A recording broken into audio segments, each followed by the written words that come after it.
Hello and welcome everybody welcome to the channel. मैं हूं आयुष कुमार और today I will be giving you overview of Azure for data services. So I've been had a training in 2021 on Azure data services, ADF and Databricks. So it will be a series of two videos जहाँ पे one will be focused on ADF and Azure basics and others will a second will be on the Databricks for specifically for Azure Databricks solutions. So without wasting any time, let's get started.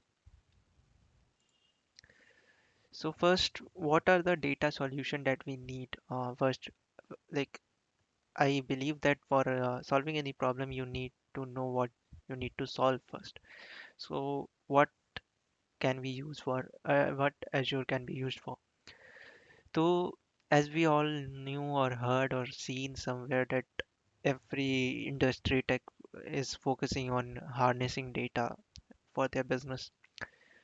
So what is this? Now, cloud offered solutions for data harness what has been previously done using on-prem services. And why is it required? Because many things like now data is expanding and everybody is dealing with data. Like whatever electronic devices or not any ATM services or whatever services you're using that's generating some data of your usage of your behavior. People on the tech side want to capture these to get insights. So this whole the when the volume of the data increased, when the velocity of the data that is being transmitting increased, that's we call as a big data. Now before what happened is we were used to have a conventional relational database services which does not expand that high and the volume is also very low. So conventionally on-prem services has been used for this managing this data. Now people have started using and analyzing other forms of data. Previously, only relational database were used where data is stored in tabular formation. Now people are able to find insights in image data, in audio data, in written language processing data or video. So all these combined structured and unstructured structured data which comes in data format in table format which has a specific defined structure to it that is called structured data and all other forms of data documents videos text are unstructured data. So to harness this we needed some big data solutions and the cloud services offered this solution at very flexible rates flexible technologies. So that's how it came into play. Now, today we'll deal with Azure as a data service and what are the other functionalities of Azure. So, as I mentioned in the introduction, these are the traditional data, BI, relational database, structured data. Big data comes with other infrastructure which can deal with images, videos, and these are the infrastructure for that. Now, what's new data is nothing but the streaming data which is been coming regularly. So that is called like if you have any sensor for reading people passing, vehicle passing a road, and it is counting it. That is continuously coming the input, right? The signal is continuous. That is using of IoT, and that is new data. Now, what these cloud services offer is this is three cloud major cloud services which has been given infrastructure and other services are AWS, Azure, and GCP.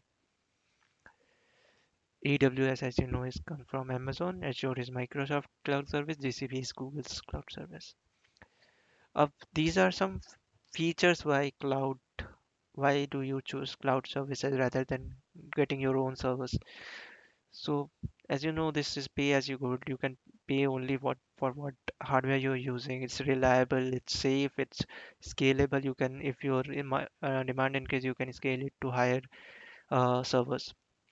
So these are some features that put upper give upper hand to cloud services. Now data I've already explained traditional and big data.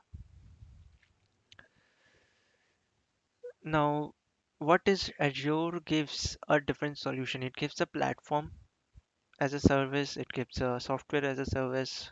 Now they are launching everything.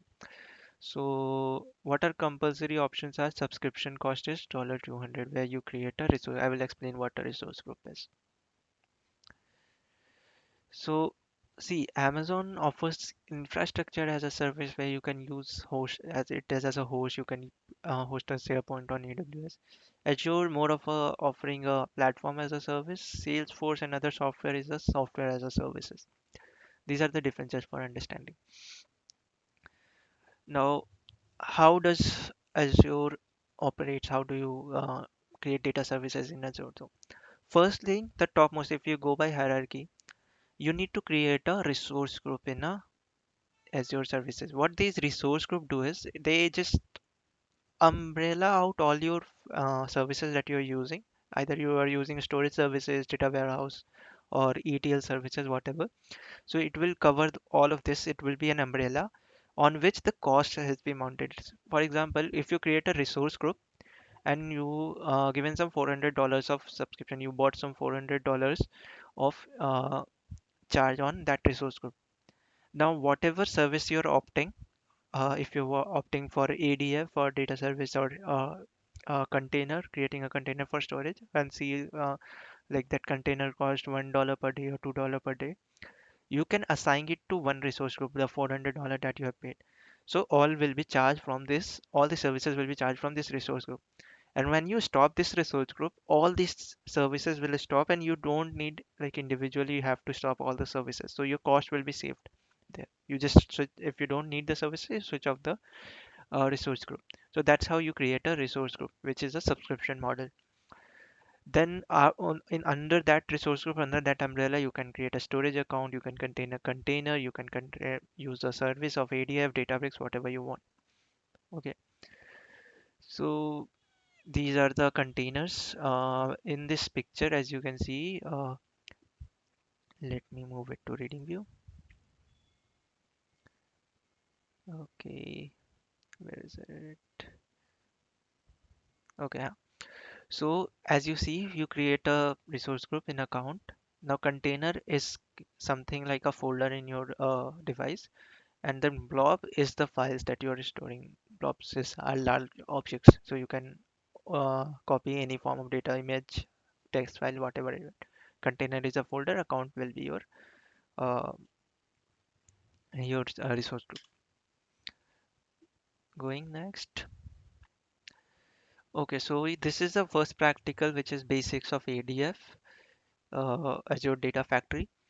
So you can create a resource group. Then you what you have to do is you create a store resource group. You have a storage account. You create that storage account. You contain a container, which will be a folder. And folder you uploaded any file. For my example, I'm uploading employee.txt file. Now these are the prerequisites. This file, for example, you need to copy this employee.txt to some other folder, or you have to transfer it to somewhere. So you upload it. This is the basic first. Then you go to create data factory. You go to author and monitor option. You went go to link services, storage account, blob, dataset, create pipeline, publish and monitor. These are the overview steps of Azure Data Factory. Now how do you do it? You check the subscription, you check the resource group which has the required like subscription which is required for that ADF account. All the container you have been test has been text file have been uploaded. After that, what you do. So when you created a data factory, you named it something, you attach a resource group to it. Then you go to manage link service and create new. You name it and then you select the subscription of resource group. In author, you can create a data set, which is input or output. You can create pipeline. You can use drag and drop features of ADF, Azure Data Factory, to do the ETL operation. And then you can transfer it to other storage using the ADF. And when you run this, your files data will be copied. So this is the basic of ADF, how it works. So mostly I wanted to tell you the hierarchy of how Azure works. First, you have to create a resource group, then you have to create a storage account, containers, ADF, and then you have the data solution. Now there is another thing you can do using ADF is streaming data, like live data, uh, w- live data monitoring or something if it is coming from. For that you have Azure Hub Services, where you can create a hub. You will be given the sensor link. You can patch it to Azure Hub Services, and then you can monitor the take the input from all all IoT hub of the Azure. So it is for live data solution. Like if you are want to get a live data solution. Now Databricks, I'll come later. In the next video, I'll explain about practicals of how to use Databricks. This was the overview of Azure Data Factory. Please let me know how do you like it. Please like this video, share it with your friends, subscribe to my channel. Thank you so much for watching. Bye.